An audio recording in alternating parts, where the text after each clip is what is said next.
Good morning, ladies and gentlemen. You are now on the air with EJ talking about black. I'd like to discuss a couple topics with you today. One is the plight of the homeless in this city. It's getting more and more commonplace, unfortunately, for those folks. And one particular place in particular I'd like to talk about is Circle Park. Now, they have people that's kind enough to come up there and to feed on certain days. Now, for these folks, the people that come to serve food are kind enough to come up there and bring food. Is the only source of food they have for that day. Now, you ask why don't they go down St. Vincent's or the Salvation Army? It's because it's too far, number one, to walk. And it's hot. It's heck up there, as you already know.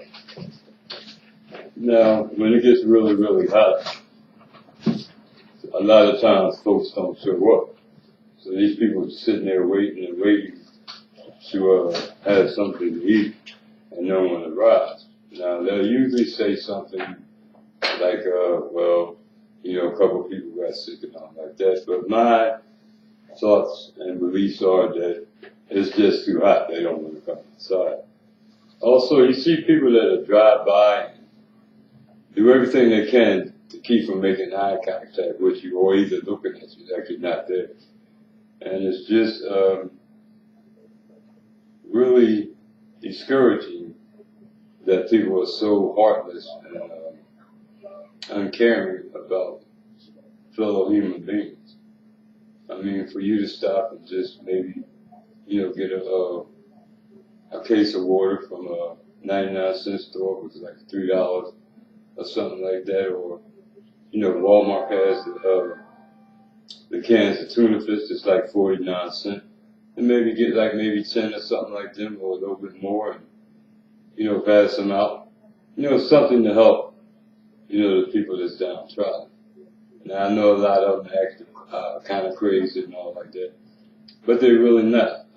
I've unfortunately been in that situation, and it's not that they're mentally disturbed, even though a lot of them are. But the thing is, the frustration of being out there in that heat, and the frustration of just having to live like that.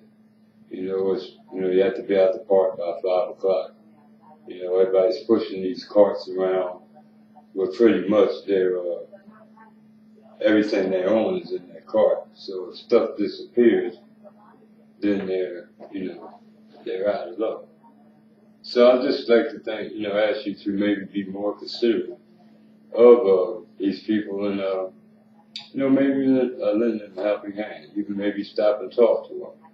We had a man that came through the other day, and he stopped and he brought water, and it was cold water. He just don't know how much that was appreciated. But not only did he bring the water, like most people come up and they'll go in one spot and they don't move. But this gentleman was kind enough. He walked around the park a couple times, passing out water and even giving people more water. So one lady who was sitting not too far from me mentioned she was hungry. He said, "Are you hungry?" She said, "Yes." So he said, "Okay, I'll be back." Now this gentleman went out and came back. It took him a while. I was like, well, if he's going to be kind enough to do something like this, it's going to take, a little bit of time to order that much food and have it prepared. But the man came back, and he came back with 10-piece chicken nuggets. Now that's kind of expensive, and I thought that was very, very nice of him to open his heart and his wallet to do that. Now, he brought more than enough that the people that was out there. So some people were getting a couple extra bags, which is, really helpful because, like I said, this is usually the only meal they have of the day. So this is something for them to eat later on at night. You have people out there with medical conditions, diabetics, stuff like that, who have to eat in the evening too, and they're taking their insulin.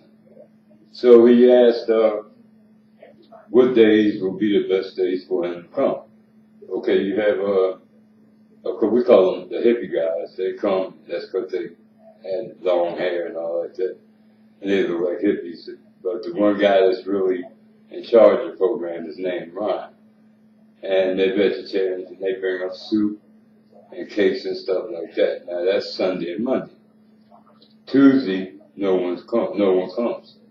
Wednesday, a lady comes, she's a chef, or either her father's a chef, and he volunteers a vegetarian soup, which is also very good and healthy. But when this lady comes, every time she comes, she never has enough. So I'm, not to be complaining or ungrateful that she does come, but she's known for a while now that, she doesn't bring enough.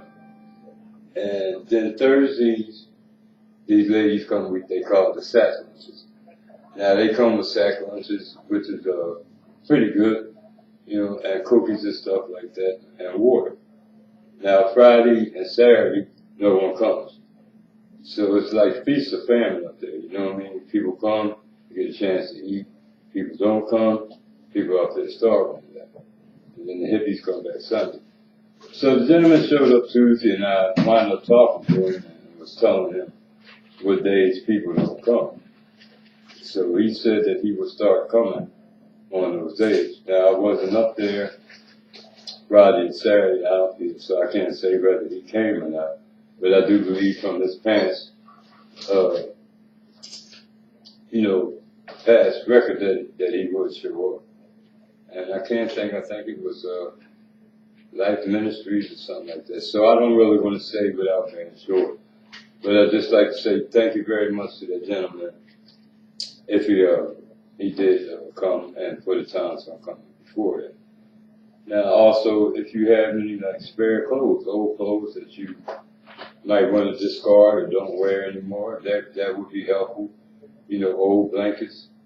But really would be nice, like the gentleman that I was previously talking about, he came with Tuesday with big bags of sack lunch. Now they had crackers in it, Vienna sausage, a few other things, graham crackers and all like that.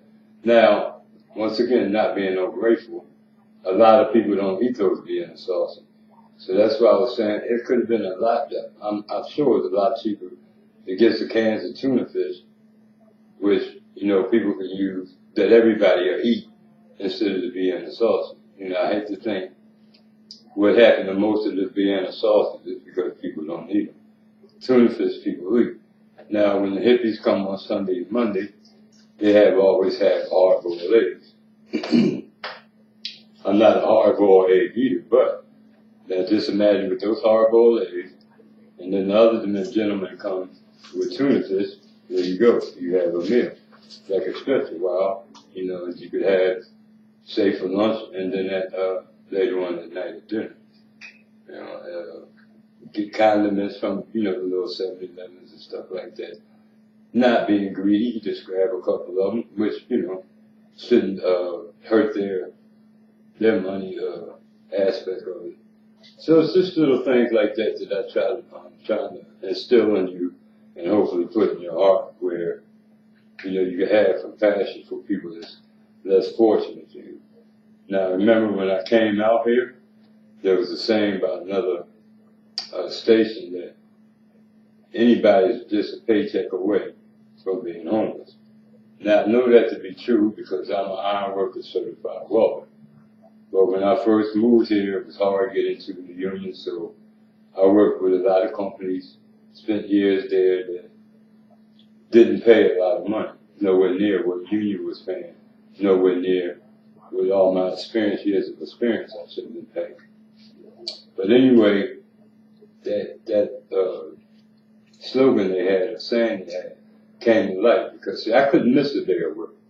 I was staying in a weekly rental, having to pay, buy food and all like that, plus transportation to get it to work. Now, most of the time I would have to meet somebody because the places we was going, there wasn't any buses out here. This was in '93, so there wasn't a lot of RTC or CAT to certain areas. And if you miss a day, then you get behind either on paying your weekly rent or, cutting food, short your food. And eventually that catches up with you because you're going to rob Peter to pay Paul and vice versa. So it can come to light and it can easily happen. Now, being though that you're in a weekly rental, most of them don't want to hear excuses about you can't pay your rent. Some of them at the time would accept partial payments. A lot of them wouldn't. They wanted the whole kit and caboodle or nothing. So now you go through the thing of being convicted. You miss more days going to court, which cuts your pay short again, and that's how you can wind up being homeless without being an alcoholic, a drug addict, or mentally disturbed. So don't always think of people that you see homeless as it being their own fault or them being one of the three categories that dismiss alcoholism, drugs, and mental issues. So that's how that can happen. And it's a person trying. Now, once you get caught in that situation, you have nowhere for an employee to call you. Most of the time, you don't have a place to shower and change clothes, so you don't want to go to on a job interview not looking your best. Now, there was a group of us at this time that stayed across the street from Thunderbird Plaza on Las Vegas and Land. Now, what we would do, we went to the labor max, we'd get our little money, we'd wash our clothes. Okay, we put our clothes in the cart, and we had it where it was being washed during the day. I don't want to get into that because it was somebody being kind. It was also could have been putting the job in jeopardy. But anyway, in the morning we would get up and go across the street to the bar. And we go in the bar and take a bird bath and shit like that. Now, and also doing this, it was always a big thing that we cleaned up the bathroom. People that came in and just would leave a mess, we would get on. You're not home. Your mother's not here, clean the mess up. So that enabled us to continue doing this because we was respecting the property, the bar. So, people would say, you're homeless. I'd be like, yeah, I'm homeless. Well, you don't look homeless, you don't act homeless. I didn't know there was a certain look or a certain way that homeless act or look. I said, you don't have to look homeless to be homeless. All right. The other night, it was about a couple of weeks ago. It was cold out there and it was very, very windy. So I was going from place to place to place, trying to find somewhere warm. The clothes went out. Because see, when you're out in the street, you don't close go by the street with one eye open. You turn one way, you open that one eye. Turn the other way, you open the other eye. Now, I used to live across the street from this church. And I knew the guy that used to live right across from me. It was just a fence separating our two apartment kind of little units. And he was now doing, I guess you would call it a little security thing for this church. He was walking around making sure no one was sleeping in there or charging their phones up with their, electricity. So I stopped to sit there, and this person comes out and they're hollering his name. He's sitting there, boom.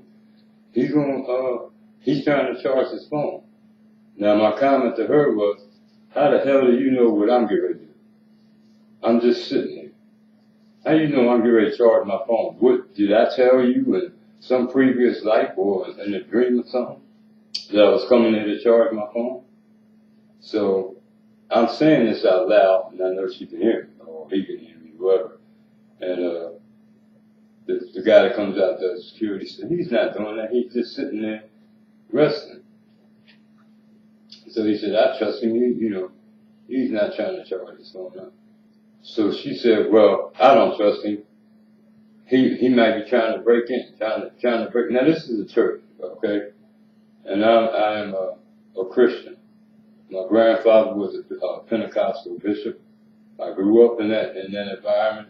Every summer, me and my three cousins would go to Springfield, and the church was right in my grandfather's grandmother's yard. So all we had to do was just come out the house, grab the key, where the hidden key was, and go into church. That's how I learned how to play drums. That's how I learned about gospel. Also, my father was a gospel singer. He's got recordings that he's made. My uncle, who is the youngest of my father's siblings, he's a piano teacher now, retired in California. So he taught my cousin Kevin, who lived with my grandparents, how to play the organ and piano. All right. So this is the environment I broke into. Now I also wear 2 crosses on my neck. All right. I don't take those things off. It's just like the credit card commercial. Don't leave home without it. Even being homeless, I always keep my crosses on. And I'm saying to her, why would I break in there? First of all, knowing the guy that I know that's doing security around there. Also, me being a man of God, why would I break into God's house? Okay? And I said, now you're assuming that I'm a burglar. I said, so can you inform me what a burglar looks like? I mean, because I've never been called a burglar before, and I like to know the description of what a burglar looks like so I can maybe change my appearance so you don't think I'm a burglar. So boom, boom, boom. Now other people start coming out their apartments and they come outside. Now, people always think that blacks break up racism. Everything revolves around racism. And it always doesn't, but 99% of it does. Now I said to this woman, if I've been white and sitting here, you'd have never said a thing about it. And she said, no. Or he said, no. It has nothing to do with that. And I said, yes, it does. I said, you assume I'm a burglar. You assume I'm going to steal electricity to charge my phone just because I sat down. Now, I'm nowhere inside the church. I'm sitting on a wall on the outside of the church. Okay? And you already then assume, put me in a burglary, made me a thief, and I'm supposed to be a man of God, and I got a cross, 2 crosses that I'm wearing. So, at the time, I thought it was a guy, but it wound up being a female. I said, now, here's what you don't know. See, you can't judge a person by their appearance or what they're doing. The old saying, don't judge a book by its cover. Now, as I said, I've been a certified welder since '76. I also have a state license in photophylactic. Now, for people who don't know what that is, that's all forms and phases of solar power. Wind turbine, all of it, okay? I can build them, I can read the blueprints, I can construct them, all right? Now, I have a state license for that, okay? You had to take a state test and pass the state test to get this license to be able to do this. I also have a degree in electronics. I also have a degree in cable, all right? And not to mention going to school, becoming a certified welder. Now, I've been doing that, as I said, since '76. This is 17. So if you count, that's 41 years. All right? I have never stole anything in my life. I don't lie, and I don't cheat. The 3 reasons is, I don't steal because that's not how God made me. Number 2, I don't like lying because I don't like being lied to. And number 3, I don't cheat also for the same previous reason. I don't like being cheated on. Okay, so you could talk to any of my past women in relationships and they would tell you the same thing. All right, anybody who knows me will tell you that I won't lie to you. I will not say nothing, but I won't lie to you. Okay, I'll try to change the conversation or whatever, but I won't lie to you. Now, we went through this, okay? I got on a thing, it's called ZipRecruiter. And they send me jobs posted. it says apply. I hit the apply button, and then it says apply.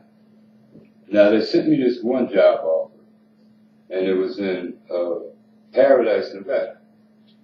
Now they was paying $42 an hour and $100 a day per diem. See, this is the kind of money that I could be making. All right. What happened was it was right near the holidays. They put a freeze on hiring, and so now I didn't get that job. So I tell her, I said, look it up, boom, boom, boom. You can see what I'm talking about. Now she's trying to look it up, but she's trying to look it up under my name. And I was like, how are you going to pull this account up under my name when I got a secret password? They're not going to give you my information. I said, just look up the ZipRecruiter and welding jobs and find that's the fact. So, boom, they did it, and it came up. Now, my point after that was, how would I know about that if it wasn't offered to me? Okay, so everybody, I said, now, if you think I'm also fitting, and since I was going to steal electricity, I said, every day when I leave from the park, I go down here to the lesbian gay community center and charge my phone up.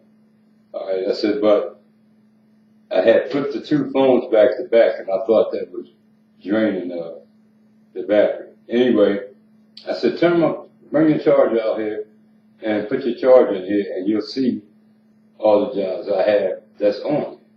Boom, boom, boom. So they kept saying, well, look, he said he bring the phone over. She didn't want to do that. Okay, but anyway, make a long story short, the next day I made sure my phone was charged up. Now, the name of the company that offered me the job in Paradise is called Gyrus, G-R-U-S. All right, so what I did was they'll call and then they'll leave a voicemail. Okay, so now I played the voicemail. And I could play it for you now, but what it winds up saying is, there's a job so-and-so, it's paying up to so-and-so an hour, 190, 85 is like the lowest for per diem a day. Now, per diem is what you get paid when you travel outside of your state. Okay, that's for living expenses and to pay for your hotel. So you figure $42 an hour times 48 hours. Okay, and you add that up. Plus the 6 days of per diem at 100 days. That's $600 right. All right. So I played the voicemail of that, and it says so and so here, so many hours a day. Please call us at 1 so to let us know if you accept this job. Now notice that word, accept. That means that I don't have to do anything else. The job is mine if I decide to take it. See, that's the difference. They're not saying come in for an interview, don't come in, for a wellness test or this and that. The job is yours if you choose to accept it. So that means I have the job, all I have to do is get there. Now I have on one phone now, and it says, there are 40 new messages. All these are jobs for Egypt. Okay? And that's just on one phone. One of them says 27 welding jobs for Eric. Now, what I do is I push this thing, I push the job out I'm interested in. All right, I'll hire. It's all over. And these are people that want me to work for them. I'm not calling them. They're calling me, asking me to come work for them. Okay, then that's that one. Now I also have the other one, which is ZipRecruiter. And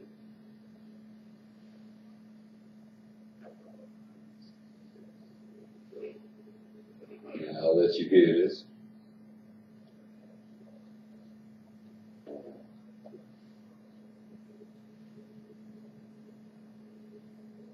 $28 per hour, plus $100 a day per diem. working 50 hours per week for 3 months of work. We are in the office until 8 p.m. Eastern Time, Monday through Friday, and from 9 to 1 on Saturdays. Please call back as soon as possible at 888.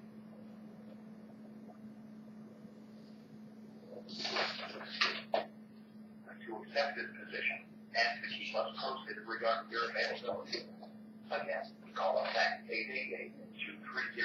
888-230-9908. Okay. Now, as you just heard, 08. Call to let our recruiters know if you would like to accept this position and to keep us posted. okay, so as I was saying, it says accept this position. So that means I have the job. And that's just one of many. All right. So my point is I'm trying to make is just because you see people and you see them in different situations does not mean that they're a bad person or they're a drug addict, alcoholic, or mentally disturbed. You know, they just, something may have happened, like I said, with, you know, that being one paycheck away from a job. Now this one here says, boom. Now at the bottom of this, all I have to do is say one tap to apply. Now if I hit that one tap, then it'll say apply. And then I'll see things and they'll call me the next day. I've had people go past Zip Recorder and call me directly and ask me, can I be in Ohio next week? Or can I be in California or Oregon to start the job? Not that I'll, you know, come in for an interview, but to start the job. So, you know, just be a little bit more considerate, please, of, you know, other people, you know, and the plight they may be going through.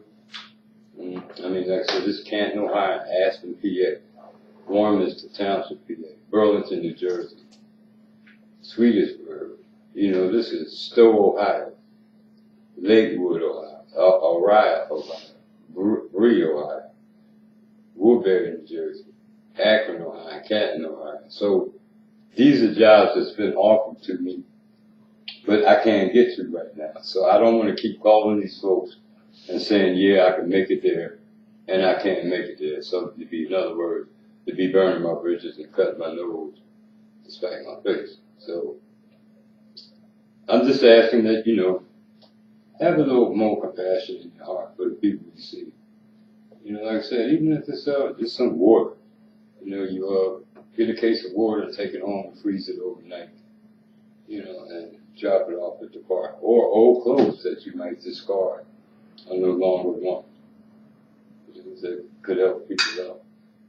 So, you know, I just ask you to put God in your heart and let Him work with you. And so, you know, it's a beautiful world, and it could be much more beautiful if we all try to help each other. You know, I have a habit of this little joke I put on the applications. It'll say race, and I'll put in parentheses, not since high school.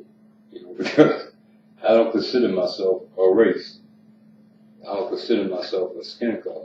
I consider myself a man of God and a human being. And, you know, you can look at the animal world. You have all different types of animals, and, you know, but you have all different colors. So let's stop being so colorblind, because if we don't, this world is going to come to a very abrupt end. God bless you and yours. This is EJ, and you're on air. We're talking live about Black. God bless you. Take care.